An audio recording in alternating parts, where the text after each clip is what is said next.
Tu veux entrer en 2026 avec intention et clarté? Commence par appliquer ce que je te propose dans cette vidéo, car une nouvelle année ne change rien, mais toi, tu peux tout changer.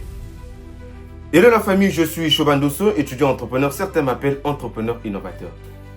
En cette fin d'année, on parle beaucoup des fêtes, des feux d'artifice, des nouvelles résolutions. Mais prenons un moment pour ralentir. Parce que je veux que tu saches que la fin d'année, ce n'est pas seulement célébrer l'arrivée d'une nouvelle année. Mais c'est aussi un moment de conscience. Un moment de s'asseoir, regarder en arrière, se poser les questions sincères. Qu'est-ce que j'ai fait cette année? Qu'est-ce que j'ai appris? De quoi suis-je fier? Et qu'est-ce que je dois améliorer? C'est ça le but de fin d'année. Ce n'est pas seulement s'asseoir, célébrer, crier de gauche à droite, ouais, une nouvelle année. Non, non.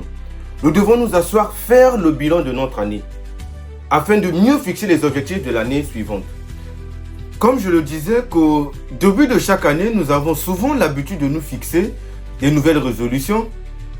Mais malheureusement, en fin d'année, très peu de personnes prennent le temps de faire le point sur ces résolutions. Chose qui est grave et qui prouve une fois de plus le manque d'implication dans nos objectifs. Or, nous devons savoir que cela est indispensable de faire le point sur nos résolutions.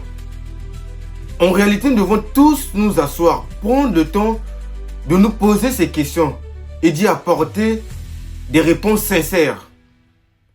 Et lorsque je vous parle ici de ce que vous avez eu à faire au cours de l'année, je ne vous parle pas de construire des grandes entreprises, de construire des immeubles, mais je vous parle plutôt des actions concrètes qui vous rapprochent petit à petit de vos objectifs, notamment celle de la liberté financière.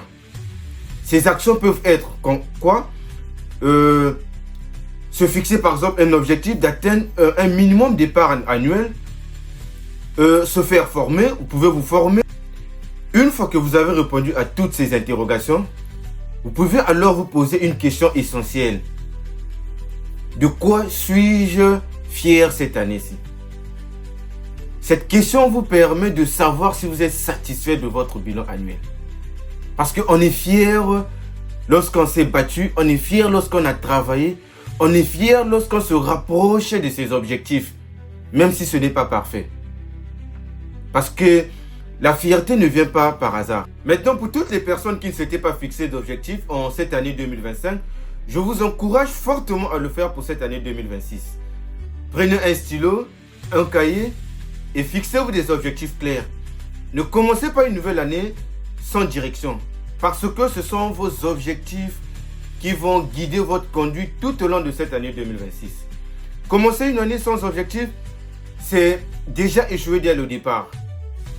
Merci d'avoir suivi cette vidéo jusqu'à la fin. Je vous invite à vous abonner, commenter et partager cette vidéo à toutes les personnes que vous voulez voir réussir en cette année 2026. Bonne fête de fin d'année et meilleurs vœux. Merci.